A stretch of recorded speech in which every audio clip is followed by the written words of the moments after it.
Շնորհակալ եմ ազգային ժողովի հարգարժան փոխնախագահ, ազգային ժողովի հարգելի պատգամավորներ, հարգելի գործընկերներ, սիրելի հայրենակիցներ, այսօր ազգային ժողովի նիստում ներկայացնելու եմ 2023 թվականի մարդու իրավունքների պաշտպանի գործունեության տարեկան հաղորդումը, ներողություն 2024 թվականի տարեկան հաղորդումը գործունեության եւ խոշտանգումների եւ վատ վերաբերմունքի կանխարգելման ազգային մեխանիզմի դարձյալ 2024 թվականի վերաբերյալ տարեկան զեկույցը։ Ուզում եմ հատուկ արձանագրել, որ այս երկու փաստաթղթերն էլ հրապարակված են եւ ոչ միայն այս փաստաթղթերը, այլ նաեւ այն բոլոր զեկույցները, որոնք նաեւ արտահերթ կարգով են հրապարակվել մեր կողմից եւ դրանք ընդգրկում են մեր հանրապետությունում արկա մարդու իրավունքներին վերաբերելի տարատեսակ խնդիրներ, դրանք իրապես բազմաբնույթ են եւ վերաբերում են գրեթե բոլոր ոլորտներին ու ըստ էության մի ելույթի շրջանակներում բնականաբար անհնար է ամբողջությամբ անդրադարձ կատարել այդ բոլոր խնդիրներին։ Հետևաբար ելույթիս ընթացքում ես կանդրադառնամ խնդիրներից մի քանիսին, որոնք նաև որպես այդպիսին համակարգային բնույթ են կրում, եւ բնականաբար շատ ուրախ կլինեմ, եթե հարցերի համատեքստում հնարավոր լինի պատասխանել նաև այլ ոլորտների կամ հենց նույն ոլորտներին վերաբերելի մի շարք այլ հարցերի։ Նշեմ նախ սկզբում, որ այս տարի մեր զեկույցը թե կանխարգելման ազգային մեխանիզմի, թե նաև մեր գործունեության տարեկան հաղորդումը ներկայացնելիս ըստ էության որոշակի նորարարական մոտեցումներ փորձել ենք ցուցաբերել, որովհետև նախորդ տարվանից սկսած փորձել ենք կառուցակարգեր մշակել մեր առաջարկների կատարման քանակական տվյալներ եւ քանակական տոկոսներ ներկայացնելու համար, թե ինչքանով են պետական իշխանության մարմինների կողմից ի կատարածվել մեր կողմից արված առաջարկները։ Նշեմ, որ խոշտանգումների եւ վատ վերաբերմունքի կանխարգելման ազգային մեխանիզմի զեկույցի համատեքստում արդեն իսկ կատարել ենք եւ գործարկել ենք այդ կառուցակարգը եւ ըստ մեր կատարած տվյալ հաշվարկների ըստ էության նախորդ տարի ամբողջությամբ կատարված կարելի է համարել մարդու իրավունքների պաշտպանի որպես կանխարգելման ազգային մեխանիզմ իրականացրած հիմնական առաջարկներից 12%-ը, չի կատարվել 40% ներողություն եւ մասնակի կատարված է դիտարկվում 48%-ը։ Մենք ըստ էության այս կառուցակարգերը փորձում ենք գործարկել նաև մեր ամբողջ տարեկան հաղորդումը, նաև տարեկան հաղորդման շրջանակներում արված առաջարկների կատարումը պետական մարմինների կողմից գնահատելու տեսանկյունից, որը այս տարվա տարեկան հաղորդման շրջանակներում ըստ էության չի արտացոլվել, նկատի ունենալով այն հանգամանքը, որ նշված կառուցակարգերի գործարկումը ըստ էության ենթադրում է նաև որոշակի հատուկ մեթոդաբանության կիրառում, որը հնարավոր չի եղել տարեկան հաղորդման համատեքստում այս տարի իրականացնել, բայց աշխատանքներ ենք տանում, որպեսզի նման տոկոսային տվյալներ, քանակական տվյալներ հնարավոր լինի իրականացնել նաև մեր կանխարգելման ազգային մեխանիզմից բացի նաև մարդու իրավունքների պաշտպանի գործունեության եւ մարդու իրավունքների պաշտպանության վիճակի առնչությամբ մեր տարեկան հաղորդման շրջանակներում։ Նշեմ, որ մեր տարեկան հաղորդման համատեքստում բացի ավանդաբար ներկայացվող խնդիրներից այս տարի բավականին մեծ քանակությամբ նաև նոր խնդիրներ ենք բացահայտել, ընդ որում դրանց մի մասը կամ նաև մեծ մասը հենց սոցիալ-տնտեսական բնագավառին վերաբերելի հարցեր են եղել, որոնք եւս ներառվել են մեր տարեկան հաղորդման շրջանակներում, մասնավորապես ավանդաբար ներկայացվող ոստիկանության բռնությունների, ընդհանուր սոցիալ-տնտեսական խնդիրների, իրավահավասարության եւ այլ խնդիրների համատեքստում ներկայացրել ենք օրինակ առերևույթ ոչ իրավաչափ եղանակով իրականացվող քանդման աշխատանքների հետ կապված հարցեր, պատժից ազատվող եւ բնակության վայր չունեցող դատապարտյալներին բնակարանի վարձավճարի հատուցում չտրամադրելու եւ մի շարք այլ խնդիրների հետ կապված հարցեր, հանրային աղմուկին վերաբերելի հարցեր, որոնք ըստ էության ուղղակիորեն վերաբերում են մարդու իրավունքների պաշտպանության համակարգին եւ տարբեր երկրներում եւս քննարկման առարկա են դառնում հենց մարդու իրավունքների պաշտպանության կտրվածքով։ Նշեմ, որ իրավահավասարության ու հակախտրականության ոլորտը եւս նախորդ տարվանից սկսած իրականում բավականին մեծ անդրադարձ է ունեցել մեր տարեկան հաղորդման շրջանակներում եւ այս համատեքստում այս տարի նաեւ նոր խումբ ենք ավելացրել տարեցները որպես պաշտպանվող հատուկ խումբ։ Ըստ էության սրա վերաբերյալ քննարկումները նախորդ տարի իրականացվել են նաեւ ոչ միայն Հայաստանի համատեքստում, այլ նաեւ եվրոպական տարածաշրջանի տեսանկյունից, որովհետեւ ես ինքս մի հաստատությունները միավորող Եվրոպական ցանցի կառավարման խորհրդի անդամ եմ ընտրված նախորդ տարի եւ որպես կարևոր գործողություն որդեգրել ենք նաեւ այս խումբ քաղաքացիների իրավունքների պաշտպանության հատուկ մեխանիզմների գործարկումը, որոնք ըստ էության գրեթե բոլոր եվրոպական պետություններում այն ծավալով միանշանակ չեն իրականացվում, ինչ ծավալով այլ խմբերի պարագայում։ Բայց ես ըստ էության այս փուլում նոր ներկայացված խնդիրներին ըստ էության մանրամասնությամբ անդրադարձ չեմ կատարի, կանդրադառնամ մի քանի հիմնախնդիրների, որոնք կարծում եմ արդիական եղել են եւ շարունակում են արդիական մնալ Հայաստանի Հանրապետությունում մարդու իրավունքների պաշտպանության վիճակը պատշաճ գնահատելու տեսանկյունից եւ ուշադրության են արժանի դրանք հասցեավորելու ու արկա խնդիրները հաղթահարելու դիտանկյունից։ Մասնավորապես ես կուզենամ հատուկ անդրադարձ կատարել ըստ էության ամենաքննարկվող հարցադրումներից մեկին, մասնավորապես ոստիկանության կողմից անհամաչափ ուժի գործադրման հետ կապված խնդրին եւ նաեւ ազատությունից զրկելիս անձանց նվազագույն իրավունքների երաշխավորման հարցին, որը կարծում եմ շատ երկար տարիներ եղել է Հայաստանի Հանրապետությունում մարդու իրավունքների պաշտպանության համակարգի կարևորագույն խնդրահարույց ոլորտներից մեկը եւ այս այն շարունակում է այդպիսին մնալ եւ ընդհանուր առմամբ ոլորտում ձեռնարկվող քայլերը, որոնց վերաբերյալ մենք ինքներս պարզաբանումներ ենք բազմապիսի ստանում գործընկերներից, ակնհայտ է, որ բավարար չեն եղել երաշխավորելու այս ոլորտի պատշաճ հասցեավորումը եւ սրա հետ կապված խնդիրների բացառումը Հայաստանի Հանրապետությունում, որովհետեւ բազմաթիվ են դեպքերը, երբ առնվազն մեր հաստատության կողմից առերևույթ անհամաչափ ուժի գործադրման դեպքեր են արձանագրվում եւ բնականաբար շատ կարեւոր է այս ոլորտի տեսանկյունից, որպեսզի հնարավորություն ունենանք իրապես հաղթահարելու արկա խնդիրը, որը բնականաբար հասցեավորման մի քանի հնարավոր եղանակներ ունի։ Ես այս փուլում դրան չեմ անդրադառնա, քանի որ ոստիկանության հետ կապված մի քանի այլ խնդիրների եւս կուզենամ անդրադառնալ։ Նախորդ տարվա տեսանկյունից շատ արդիական, բայց մեր ամբողջ հանրապետության պատմության տեսանկյունից շատ արդիական խնդիր հատուկ միջոցների կիրառումը հավաքների ընթացքում, որը եւս շարունակել է եւ շարունակում է դարձյալ բազմապիսի հարցեր առաջացնել ցանկացած հատուկ միջոցի կիրառումից հետո։ Մասնավորապես հանրությանը բավարար տեղեկատվության չտրամադրում հատուկ միջոցների կիրառման, ձևաչափի, կանոնակարգի, գործիքակազմի եւ այլնի հետ կապված, հանրության հետ ոչ պատշաճ հաղորդակցության արկայություն եւ այլն, որի վերաբերյալ ըստ էության նաեւ հրապարակային եմ առիթ ունեցել խոսելու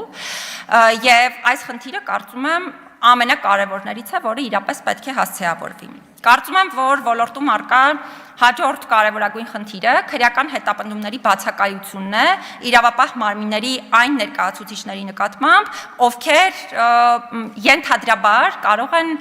կասկածվել, ես բառերը հանրային ընկալման տեսանկյունից հատուկ չակերտներում եմ օգտագործում եւ շատ ավելի հասկանալի բառեր եմ օգտագործում, ոստիկանության կողմից անհամաչափ ուժի գործադրման եւ այլ արարքների համատեքստում։ Ըստ էության քրեական հետապնդումների բացակայությունը իրապես հանրային ընկալման տեսանկյունից կասկածներ է հարուցում թե պրոցեսների անկախության, անկողմնակալության, թե դրանց պրոֆեսիոնալիզմի առումով, հետևաբար պատասխանատվության անխուսափելիության խնդրին միանշանակ կարծում եմ պետք է ցուցաբերել առաջնահերթ ուշադրություն։ Շատ կարևոր հանգամանք է նաև նկատի ունենալ, որ ընդհանրապես իրավապահ մարմինների ներկայացուցիչները պետք է նաև բավարար գիտելիքներ եւ հմտություններ ձեռք բերեն տարբեր խմբերի, մասնավորապես խոցելի իրավիճակում գտնվող խմբերի, կանանց, հաշմանդամություն ունեցող անձանց, ազգային փոքրամասնությունների եւ մի շարք այլ խմբերի նկատմամբ մոտեցումների համատեքստում, որովհետեւ այս մոտեցումները առանձնահատուկ մոտեցումներ են, հատուկ զգայունություն են ենթադրում եւ այս դիտանկյունից մենք պարբերաբար տարատեսակ խնդիրներ ենք արձանագրում իրավասու մարմինների գործողությունների ու գործունեության համատեքստում։ Կուզենամ հատուկ անդրադարձ կատարել նախորդ տարի նաև իմ կողմից բարձրաձայնած խնդրին, կալանքի կիրառման պրակտիկային Հայաստանում, որովհետև ըստ էության այս պրակտիկան, ինչպես նախորդ տարվա տարեկան հաղորդման համատեքստում, այնպես էլ այս տարվա տարեկան հաղորդման շրջանակներում դիտարկվել է որպես համակարգային առումով խնդրահարույց եւ նախորդ տարի դեռևս մենք հատուկ վերլուծություն էինք սկսել իրականացնել դատապարտյալների եւ կալանքի տակ գտնվող անձանց Թ.-ի առնչությամբ եւ ըստ էության մեր հետազոտությունները, ուսումնասիրությունները ցույց են տվել եւ դրանք նույն արդյունքները շարունակում են ունենալ նաեւ այժմ, որ Հայաստանում ազատությունից զրկված անձանց կեսից ավելին հանդիսանում են կալանքի տակ գտնվող անձինք, ինչը ըստ էության միջազգային չափանիշների տեսանկյունից անթույլատրելի է, հետեւաբար համարում եմ, որ այն խնդիրները, որոնք ըստ էության նախորդ տարի ենք արձանագրել եւ դրանց մեծ ծավալով անդրադարձ ենք կատարել, ամբողջությամբ միանշանակ լուծված չեն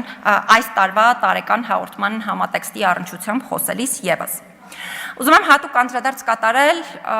փակ կամ կիսափակ հաստատություններում բժշկական օգնության եւ սպասարկման հետ կապված խնդիրներին, որոնք բազմիցս առիթ եմ ունեցել նշելու, իրապես խնդրահարույց են Հայաստանի Հանրապետությունում եւ ունեն լուրջ բարեփոխման անհրաժեշտություն։ Առաջին հերթին անդրադառնամ ազատությունից զրկման վայրերին, որտեղ կամ որոնց առնչությամբ բժշկական օգնության եւ սպասարկման հետ կապված խնդիրները բազմապիսի են եւ մենք անընդհատ ենք ստանում այս խնդիրների հետ կապված դիմում բողոքներ։ Իհարկե կուզենամ ուրախությամբ արձանագրել, որ ստացած դիմում բողոքների մեծ մասը լուծում է ստանում մեր միջամտությամբ, բայց ես չեմ կարծում, որ անհատական մոտեցումները պատշաճ համակարգ ունենալու տեսանկյունից նորմալ են իրավական ու ժողովրդավարական պետության համատեքստում, հետեւաբար շատ կարևոր եմ համարում այս ոլորտում համակարգային բարեփոխումները, նաև նկատի ունենալով այն հանգամանքը, որ ինչպես նշեցի, կալանքի տակ գտնվող անձինք են մեծ թվով այդ թվում բժշկական օգնության եւ սպասարկման հետ կապված հարցեր բարձրաձայնում, եւ սա էլ նաև ցույց է տալիս այդ թվում կալանքի կիրառման պրակտիկայի խնդրահարույց լինելու հետ կապված բոլոր հնարավոր հետևանքները եւ դրա հետ փոխկապված բոլոր հնարավոր հարցերը։ Զինված ուժերում բժշկական օգնության եւ սպասարկման հետ կապված խնդիրների մասին եւս խոսեցի, իհարկե կուզենամ արձանագրել, որ մենք իրապես հիմնականում մեծ թվով դիմում բողոքներ ստանում ենք փորձաքննությունների ժամանակահատվածում փորձաքննությունների արդյունքների հետ կապված եւ ելի ուրախությամբ կուզենամ նշել, որ գրեթե բոլոր դիմում բողոքների պարագայում մեր միջամտությամբ կարծես պետական մարմնի եւ քաղաքացու կամ նրա հարազատների միջև վեճը լուծում է ստացել, այն դեպքերում, երբ լուծում չի ստացել, ըստ էության հիմնականում դրանք դեպքերն են, որոնք վերաբերում են անձին արդեն զինվորական ծառայության ներգրավելուն եւ կամ հակառակը զինվորական ծառայության չներգրավվելու պատճառաբանությամբ անձի նկատմամբ քրեական հետապնդում հարուցելուն եւ այս իրավիճակները ըստ էության իհարկե դատարանի կողմից գնահատման հանգամանքներ են, բայց ամեն դեպքում կարծում եմ, որ թեև այս համակարգում իրապես բարեփոխումները ակնհայտ են եղել նաեւ մեզ համար, այդ թվում ստացված դիմում բողոքների վերլուծության արդյունքում, բայց շարունակաբար պետք է կատարելագործել այդ թվում այս ոլորտում այս համակարգին վերաբերելի բոլոր կառուցակարգերը։ Նշեմ, որ զինված ուժերում հիմնական մարդու իրավունքների պաշտպանության խնդիրներից մեկը, որը անընդհատ մեր ուշադրության կենտրոնում է եւ ես սրա մասին անընդհատ եմ խոսում, զինված ուժերում կյանքի իրավունքի պաշտպանությունն է եւ խոշտանգումների եւ վատ վերաբերմունքի արգելքի սկզբունքի պահպանումն է, անշեղ պահպանումն է, որովհետեւ ցավոք պետք է նշեմ, որ մենք շարունակում ենք դեռևս ոչ մարտական խաղաղ պայմաններում ունենալ զինված ուժերում մահվան դեպքեր, որոնք ունեն, ես վստահ եմ, խորքային պատճառներ եւ այդ խորքային պատճառները միանշանակ պետք է շատ լուրջ ոչ թե պարզապես վերլուծության ենթարկվեն, այլ նաեւ հայեցակարգային լուծումներ պետք է տրվեն այս խնդիրներից խուսափելու համար, այդ թվում պատասխանատու անձանց պատասխանատվության անխուսափելիությունը երաշխավորելու արդյունքում։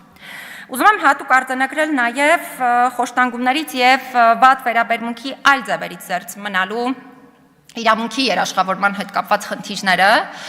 որի հետ կապված երևի ամենախնդրահարույց ասպեկտը, որը թե ես եմ արձանագրում, թե դրա մասին անընդհատ խոսում եմ, այս գործերով քննությունն է գործերի եւ միջազգային չափանիշների պահպանումը, որովհետեւ սրանք գործեր են, որոնց հետ կապված տեղեկատվություն բնականաբար մեզանից որևէ մեկը բացի քննությունից, բացի պատշաճ քննությունից չի կարող պատշաճ մակարդակով ստանալ, եւ ըստ էության սրանք գործեր են, որոնք ի տարբերություն այլ գործերի քննության ունեն բազմաթիվ առանձնահատկություններ։ Մասնավորապես դրանց քննության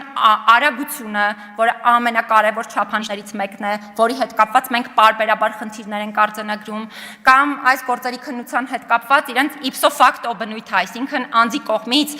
ողջամիտ կասկած հարուցող մտահոգության ներկայացման պարագայում այս գործերի քննությունը, որի առնչությամբ դարձյալ պարբերաբար արձանագրվել են տարատեսակ խնդիրներ, ինչը միանշանակ ունի լուծման անհրաժեշտություն, որովհետև հակառակ պարագայում մենք ընդհանրապես չենք կարողանալու երաշխավորել այս իրավունքի պատշաճ իրացումը։ Ուզում եմ հատուկ արձանագրել, որ նաև մենք անընդհատ անդրադարձ ենք կատարում այլ հանգամանքներին, որոնք վերաբերելի են խոշտանգումների եւ վատ վերաբերմունքի այլ ձևերի կանխարգելմանը, բնականաբար դարձյալ անհնար է մի ելույթի շրջանակներում դրանց ամբողջությամբ անդրադարձ կատարել։ Պարզապես կուզենամ հատուկ արձանագրել նաև որպես առաջընթաց որոշակի առումով այս շատ երկար տասնամյակների ընթացքում քրեակատարողական հիմնարկների շենքային պայմանների բարելավման ուղղությամբ որոշակի քայլերի կատարումը, որովհետև դրանք տասնամյակներ շարունակ շատ դեպքերում շատ անմխիթար վիճակում են գտնվել։ Հիմա գործ ունենք օրինակ, մի քանի քրեակատարողական հիմնարկներում վերանորոգման աշխատանքների կատարման հետ, բայց դարձյալ պիտի արձանագրեմ, որ սա չի կարող կրել հատվածական բնույթ, սա պիտի լինի համակարգային եւ ամբողջական մոտեցում եւ պիտի կարողանանք լուծել ոլորտում առկա այդ թվում այս հարցին վերաբերելի բոլոր խնդիրները։ Ուզում եմ հատուկ անդրադառնալ ազատությունից զրկման վայրերում ինքնաբնասումների եւ ինքնասպանությունների հետ կապված խնդրին, որը կարծում եմ ամենամտահոգիչներից է, այդ թվում այս պահին վիճակագրությունը հաշվի առնելով։ Սա կարծում եմ շատ լուրջ եւ շատ համակարգային խնդիր է եւ խնդիրը վերաբերելի է ինչպես այս ոլորտում առկա կանխարգելման մեխանիզմների ոչ պատշաճ կամ ամբողջական գործադրմանը իմ խորին համոզմամբ, բայց դրա հետ մեկտեղ նոր կառուցակարգերի անհրաժեշտությանը կամ ավելի շատ դրանց պատշաճ գործարկմանը, ինչը հնարավորություն կտա խուսափել նշված դեպքերից, որովհետև այո, շատ հնարավոր է, որ թղթի վրա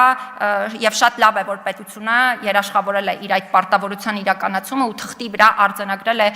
ռիսկերի գնահատման եւ մի շարք այլ մեխանիզմներ, սա իրոք շատ կարեւոր հանգամանք է, բայց դրանից ոչ պակաս կամ շատ ավելի կարևոր է դրանց պատշաճ գործարկումը եւ նշված բոլոր երևույթներից ընդհանրապես զերծ լինելը ազատությունից զրկման վայրերում։ Շատ կարևոր եմ համարում նաև հոգեկան առողջության կենտրոններում ոչ միայն խոշտանգումների եւ վատ վերաբերմունքի կանխարգելումը, այլ ընդհանրապես հոգեկան առողջության կենտրոնների նկատմամբ պատշաճ մոտեցումների որդեգրումը, որովհետեւ սրանք հաստատություններ են, որոնք շատ երկար ժամանակահատվածի կտրվածքով այժմ էլ ընդ որում ոչ միայն մեր հասարակության, նաև շատ այլ հասարակություններում այդպես աչքում ըստ էության չեն դիտարկվում որպես այն կարևորագույն վայրերը, որտեղ պետությունը պետք է ներդրում կատարի, որտեղ խնդիրներ պետք է արձանագրվեն եւ այլն, ուզում եմ հակառակի մասին խոսել։ Սրանք այն հաստատություններն են, որտեղ մենք ունենք մեր հասարակության ամենակարևոր նշանակություն ունեցող այդ թվում սոցիալական խմբին եւ նկատի ունենալով նաեւ նրանց խոցելիությունը, այդ թվում կարգավիճակի առումով, մենք պարտավոր ենք պատշաճ քայլեր ձեռնարկել հոգեկան առողջության կենտրոններում ընդհանրապես իրավունքների երաշխավորման համակարգի կատարելագործման համար։ Դարձյալ այս առումով կուզենամ հատուկ արձանագրել եւ սա շատ կարեւոր եմ համարում արձանագրել ինքս հատկապես հոգեկան առողջության կենտրոնների պայմանների հետ կապված խնդիրը նախորդ տարի թե գործադիր իշխանության, թե օրենսդիր իշխանության քննարկումների շրջանակներում ամեն անգամ ամեն քննարկմանը բարձրաձայնել եմ եւ ուրախությամբ պետք է նշեմ, որ այդ թվում իմ այցելած մի քանի հոգեկան առողջության կենտրոններում այս փուլում կատարվել են շենքային պայմանների բարելավման աշխատանքներ, ինչը ցույց է տալիս նաև մեր վերաբերմունքը ընդհանրապես հասարակության ցանկացած խոցելի խավի նկատմամբ, բայց այս ոլորտում պիտի նշեմ խնդիրները բազմաթիվ են, օրինակ ոչ հոժարական բուժման հետ կապված հարցերը, դրան առնչվող մի շարք այլ խնդիրները, սահմանափակ գործունակ եւ անգործունակ ճանաչված անձանց հետ կապված խնդիրները ու նրանց կարգավիճակին վերաբերելի հարցերը, որոնք կարծում եմ պետք է պետության կողմից միանշանակ առաջնահերթ հասցեավորման արժանանան եւ շուտապույտ լուծվեն։ Նաեւ ուզում եմ հատուկ արձանագրել, որ մարդու իրավունքների տեսանկյունից հատկապես միշտ ուշադրություն ենք դարձնում այդ թվում օրինակ հոգեկան առողջության կենտրոններում զսպման միջոցների կիրառման հետ կապված հարցերին եւ դարձյալ այս առումով կուզենամ նշել, որ որոշ հոգեկան առողջության կենտրոններում բարելավումներ ունենք, այսինքն համակարգի կատարելագործում, տրավմատիկ միջոցներից շատ դեպքերում հրաժարում եւ այլն, բայց միանշանակ է, որ համակարգը դարձյալ ունի շատ լուրջ կատարելագործման կարիք։ Ուզում եմ հատուկ անդրադարձ կատարել ելույթի շրջանակներում իրավահավասարության եւ հակախտրականության ոլորտին, որովհետեւ կարծում եմ, որ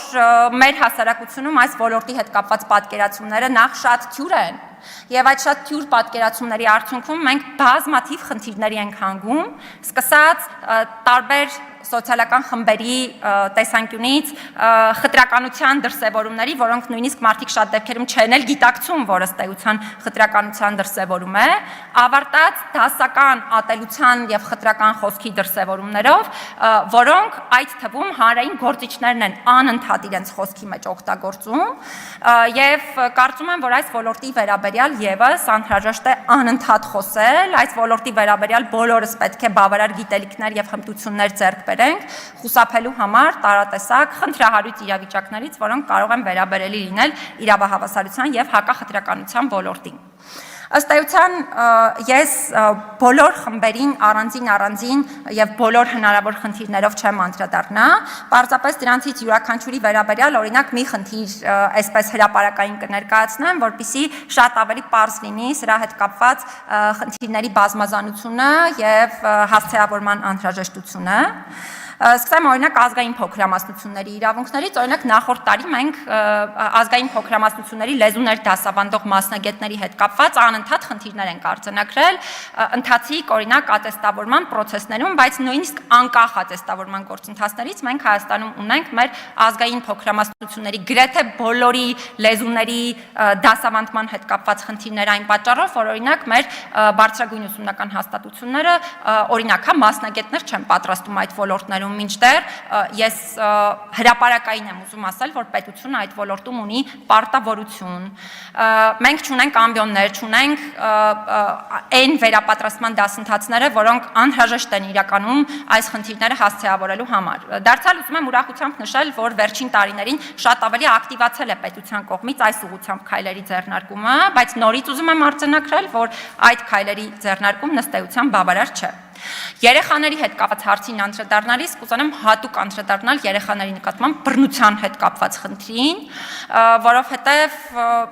վերջին ժամանակահատվածում սա այնպիսի ծավալներ է ստացել, որ մենք նույնիսկ երեխայի նկատմամբ բռնության կանխարգելման գործիքակազմերի հետ կապված արտահերթ հրապարակային զեկույց ենք ունեցել այս տարի, եւ այս առումով ըստ էության շատ կարեւորում եմ, որպեսզի լուրջ կատարելագործման ենթարկվեն թե ուսումնական հաստատություններում ընդհանրապես երեխաների նկատմամբ բռնության դեպքերը ճանաչելու, կանխարգելելու եւ արձագանքելու մեխանիզմները, որոնք դարձյալ ցավով պիտի նշեմ, որ թեև փաստաթղթային առումով առաջընթաց էր, որ ընդունեցինք ուղեցույց համապատասխան եւ այլն պետական մարմինների կողմից, բայց միևնույն է, այս խնդիրը շարունակաբար մնում է որպես հիմնական խնդիր, որովհետև չասեմ, թե ինչ գրավոր պարզաբանումներ են մեզ ներկայացնում, որովհետև ըստ էության, եթե գրավոր պարզաբանումները դիտարկենք, տպավորություն կստեղծվի, որ ամեն դեպքում ուղեցույցներ ունենալով եւ այլն խնդիրը լուծվել է կամ վերապատրաստումներ անցկացնելով, բայց ուզում եմ շեշտադրել, որ օրինակ նույն իմ զրույցները կամ մշտադիտարկումների այցերը ցույց են տալիս, որ այս խնդիրը լուծված չէ եւ երեխաների նկատմամբ բռնության կանխարգելման, արձագանքման ու հասցեավորման մեխանիզմների առնչությամբ մեր ուսումնական հաստատություններում պետք է լինեն պատշաճ գիտելիքներ եւ հասցեավորման պատշաճ մեխանիզմներ։ Հաշվանդամություն ունեցող անձանց խնդիրներին բազմիցս եմ անդրադարձ կատարել, մատչելիության հարցը, խելամիտ հարմարեցումների եւ այլն բոլոր հարցերը շարունակում են արդիական մնալ մեր հասարակական համակարգի տեսանկյունից եւ պետությունը պարտավոր է պատշաճ քայլեր ձեռնարկել այս ոլորտում համապատասխան խնդիրները շատ ավելի մեծ թափով եւ ավելի համակարգային եղանակով կատարելագործելու ուղղությամբ եւ ամփոփելով իրավահավասարության ու հակախտրականության ոլորտին առնչվող այս հատվածը խոսքից կուզենամ հատուկ արձանագրել, որ շատ կարեւորում եմ, որպեսզի պետությունը շուտապույտ ընդունի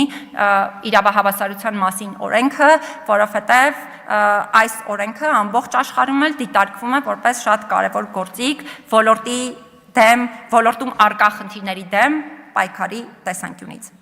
Ուզում եմ հատուկ արձանագրել, որ թե նախորդ տարվա կտրվածքով, ինչը տարեկան հաղորդումից նաև մեր ակնհայտ էր, թե նաև այս տարի պարբերաբար խնդիրներ ենք արձանագրել լրագրողների անխոչնդոտ մասնագիտական գործունեության իրականացման համատեքստում, ընդ որում, քանի որ նախորդ տարվա տարեկան հաղորդումը այս տարի արդեն իսկ հրապարակված է, այնտեղ կտեսնեք նաև հստակ դեպքեր եւ անուններ, մասնավորապես հավաքների ազատության իրավունքի իրացման համատեքստում եւ այլն, եւ միանշանակ շատ կարեւոր կարևորում եմ այս ոլորտում դարձյալ գործերի պատշաճ քննությունը, դրանց շուտափույթ քննությունը եւ շատ կարևորում եմ թե լրագրողական համայնքի, թե պետական բոլոր մարմինների համատեքստում էթիկայի մեխանիզմների, պատշաճ մեխանիզմների առկայությունը եւ գործարկումը, որը կարող է հնարավորություն տալ իրավաչափ ու իրավական եղանակով լուծելու այս ոլորտում առկա բոլոր խնդիրները։ Հրապարակային կուզենամ արձանագրել, որ շատ կարևոր կլինի, որպեսզի Հայաստանի Հանրապետությունում ձևավորվի խոշտանգումների զոհերի աջակցման կենտրոն, որ նստեյության մինչ այս պահը չունենք։ Կարծում եմ, որ սա շատ կարևոր հանգամանք է ընդհանրապես խոշտանգումների կանխարգելման ոլորտում եւ այս ուղղությամբ միանշանակ պետք է քայլեր իրականացվեն, բայց երևի թե ես այստեղ կանգ առնեմ, որովհետեւ իրականում անհնար է բոլոր խնդիրների վերաբերյալ մի ելույթի շրջանակներում խոսել։ Խոսքից վերջում շնորհակալություն հայտնեմ մեր բոլոր գործընկերներին, ովքեր կառուցողական, էթիկական ստանդարտներին համապատասխան մեզ հետ հաղորդակցություն ու համագործակցություն են ունեցել, որի արդյունքում մենք կարողացել ենք նաև համատեղ ուժերով լուծելու ոլորտում առկա տարատեսակ խնդիրները եւ ուրախ կլինեմ պատասխանել ձեր հարցերին։ Շնորհակալ եմ։